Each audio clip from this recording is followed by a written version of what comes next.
That snorkel's been just like a snorkel to me. I'm nerdy in the extreme and whiter than sour cream. Don't want no Cap'n Crunch, don't want no Raisin Bran. Ham on, ham on, ham on whole wheat. Yay! All right. But if I finish all of my chores and you finish thine, then tonight we're gonna party like it's $16.99. That's gotta be Amish Paradise. Did I get them all? Yes! Yes! Oh, I'm so happy. Oh, this is great. But if I finish all of my chores and you finish thine, then tonight we're gonna party like it's $16.99. Amish Paradise, Coolio had a huge hit with Gangsta's Paradise. It was #1 on the charts for several weeks, and I thought, oh, this is a great song, and what can I do with this? I was trying to think how I could tackle Gangsta's Paradise, and then I flashed on the idea that the Amish lifestyle is the direct polar opposite of the gangsta lifestyle. And I thought I could probably have some fun with that. And the video was a lot of fun. We looked at possibly shooting the video in Lancaster, Pennsylvania, in Amish country, and it would have been too expensive to fly everybody out and do that. So we shot that somewhere in Southern California, where the rolling hills instead of the flat, Amish country. And it got all of my relatives to be in it, to be extras, because music video budgets are not that much, so you try to pull in favors wherever you can. So we did that. It was a lot of fun. I did that one scene where the end of the video where I'm walking backwards. Well, I'm walking forwards in the video, but I had to walk backwards when we were shooting it because I had to memorize that lyric backwards and lip sync to it backwards. It was a very technical thing, but it kind of worked out. I'm surprised we pulled it off. Oh, there's more. Oh, you're hiding them. I thought that was the end. No. Oh, there you have the whole stack. Oh, okay. That snorkel's been just like a snorkel to me. Beautiful lyric, beautiful. That's from Albuquerque. That snorkel's been just like a snorkel to me. My longest song, it's about 11 and a half minutes long. It's the last track on, I believe, Running with Scissors. And I wrote that song because I wanted to make the most annoying song in the world. I just wanted to write a song that just went on forever, a real Shaggy Dog story, just with no real point to it. I was kind of trolling my fans, and I thought it's going to be the last song on the album because people will listen to it once, maybe, and then never again. They will never, ever want to listen to that song again.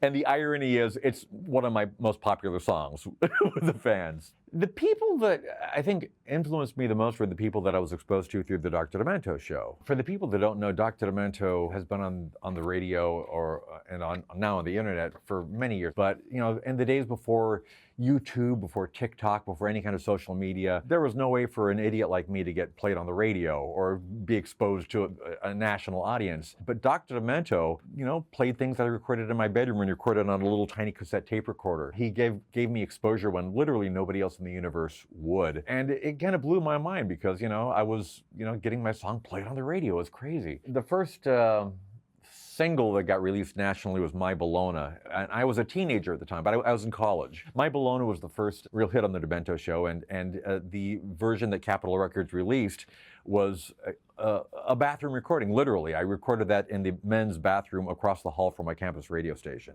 because I couldn't afford a real recording studio, and the bathroom had these beautiful tiled walls for that nice warm reverb sound. So, and that's my first single, bathroom recording as a teenager. Okay, let's see if this works. Variety. Oh, there it is. It's on the other side. Oh, this is a tough one. I'm nerdy in the extreme and whiter than sour cream. I was in AV Club and Glee Club and even the chess team. I'm going to go out on a limb and say this is from White and Nerdy. Did I get it? What do I win? I'm nerdy in the extreme and whiter than sour cream. I was in AV Club and Glee Club and even the chess team. Well, White Nerdy was my highest charting single. It was a top 10 single, made it all the way up to #9, and my only platinum selling single. Sold over 1 million units. A lot of people still, think that I peaked with Eat It, but White Nerdy actually was in fact my biggest single. And yeah, that was a fun video to shoot. We shot for 2 or 3 days, got a lot of my friends in there. A lot of people are just right now discovering that Key and Peele were in the video, because they were not, as popular then as they wound up being. So they'd be watching the video, this 20-year-old video, and going like, it's Key and Peele, which is really fun. What do I do with this? Do I just, woo? Fun. Oh boy. Easy enough. Don't want no Cap'n Crunch. Don't want no Raisin Bran. I know it's spelled correctly here, Cap'n Crunch. I think I say Captain Crunch in the song, and I've been reprimanded. No, it's Captain, not Captain, Captain. Of course, from Eat It, my first big hit, international hit, kind of got the ball rolling with my career, and thanks to Michael Jackson for giving me his blessing and letting me do this, and basically giving me a whole career. So yeah.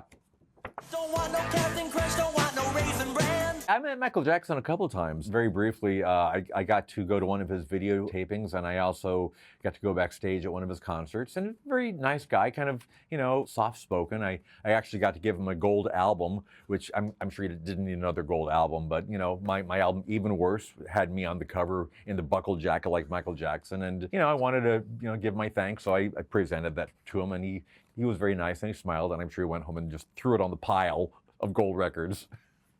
Okay. Ham on whole wheat. Well, it's a Michael Jackson rock block, isn't it? This is from the song Fat. Ham on whole wheat. My song about body positivity.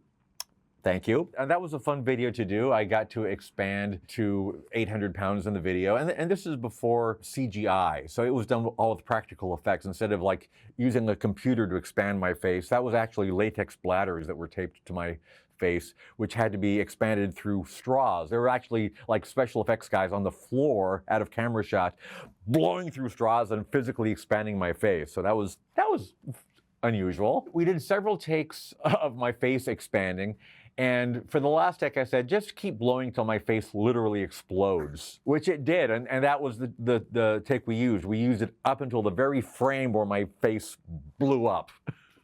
Michael Jackson was very supportive. He allowed me to do both Eat It and Fat. And for the Fat video, that was on Michael Jackson's subway set. He shot the actual bad video on a real New York subway, but he recreated that on a soundstage in Culver City, California with kids for his Moonwalker home video release.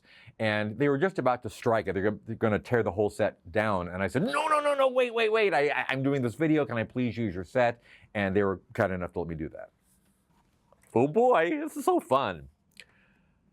All your friends are laughing behind your back. Kill them. That sounds like a horoscope, so I'm going to say your horoscope for today. Yay!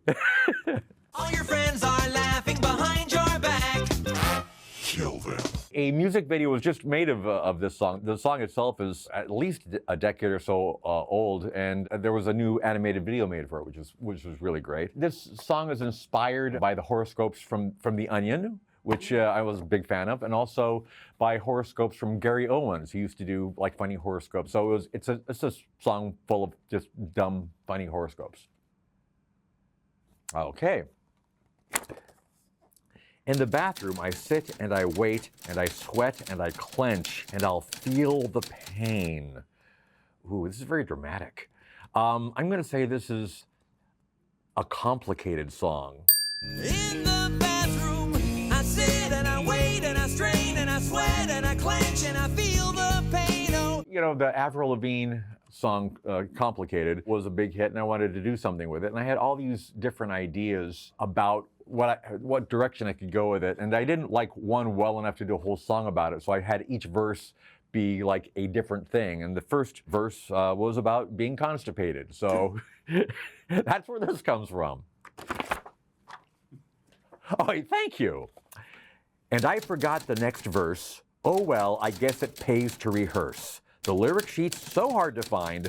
What are the words? Oh, never mind. That would be Smells Like Nirvana.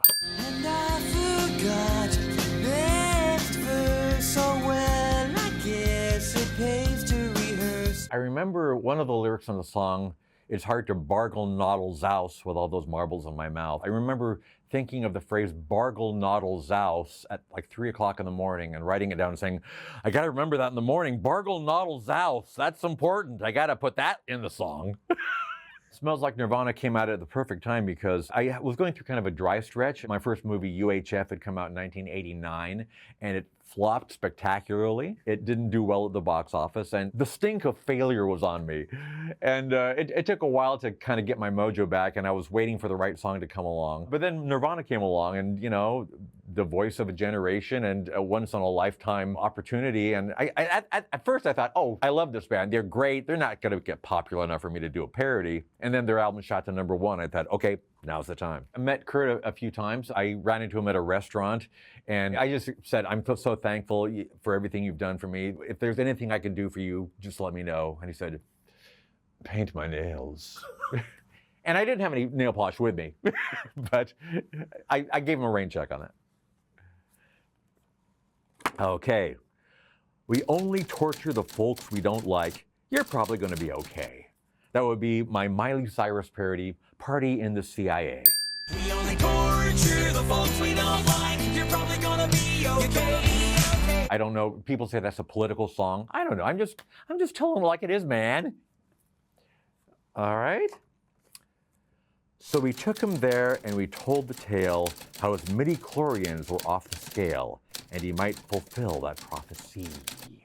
That's from the Saga Begins, my second Star Wars inspired parody. So we took him there and we told the tale how his midi-chlorians were off the scale. I wrote that song before the movie actually came out, which I don't know if you could do that today because I think security's tightened up. But at the time, I don't know if these fans were going through George Lucas's trash can or what. But I basically was able to piece together the plot of the first Star Wars movie from online rumors. So I wrote my song, based on those internet rumors. I watched the movie at a benefit screening, and it was like, yeah, about 99% accurate. So yeah, go ahead. Better give me all your gauze, nurse. This patient's fading fast. Complications have set in. Don't know how long he'll last. That would be like a surgeon. A lot of people don't understand that line. I guess they didn't enunciate well enough. People are like, what are Gosners? What? Give me your Gosners? What's a Gosner? Gauze nurse. Sorry. Better give me all your Gosners. This patient's fading fast. All right. There's a suitcase poking me in the ribs. There's an elbow in my ear. There's a smelly old bum standing next to me. He hasn't showered in a year. That's from one of my very first singles, Another One Rides the Bus. There's a suitcase poking me in the ribs. There's an elbow in my ear. There's a smelly old bum standing next to me. He hasn't showered in a year. That was recorded live on the Dr. Demento Show. We didn't go into a studio for it. That was one of those things where I was hanging out with Dr. Demento, and he said, you want to come on my show tonight? And I said, sure. And I brought my accordion, and I said, hey, I wrote a brand new song, which I wrote like in 20 minutes that day. He said, I'll play it on the air. And thankfully, he hit the record button. He made an air check of that performance. And I'm glad he did because that's the only existing recording of that song. We just did it live on the air. I was still in college at the time. And by the time I got back to college, it was already going viral. The show was syndicated around the country, and then it was bootlegged around the world. And then finally, TK Records put it out. That was Casey and the Sunshine Band's label. They put it out about 2 weeks before they went entirely bankrupt. So it sold at least a dozen copies. I'm not sure how many, but it did not do that well because they were in the process of going out of business. I didn't have a 5-year plan or a 10-year plan. I mean, I was amazed that I got a record deal, and I'm amazed to this day that I still get to do this. I'm leaving directly from here to the airport, going to Las Vegas to start the Bigger and Weirder 2025 tour. Very excited about it. It's a 3.5-month tour. It's an international tour. It's the United States and Toronto. So it's worldwide. Playing all the hits, playing several things we've never played before live, and we're playing bigger venues than we've ever played. We're playing Madison Square Garden, playing the Forum in LA, kind of blowing my mind. So I'm really looking forward to it. It's crazy because, people that do funny music are usually they don't usually hang around very long, which is why it was hard for me to get a record deal back in 1982. So it's, I'm grateful every day that I wake up and I still get to, do this.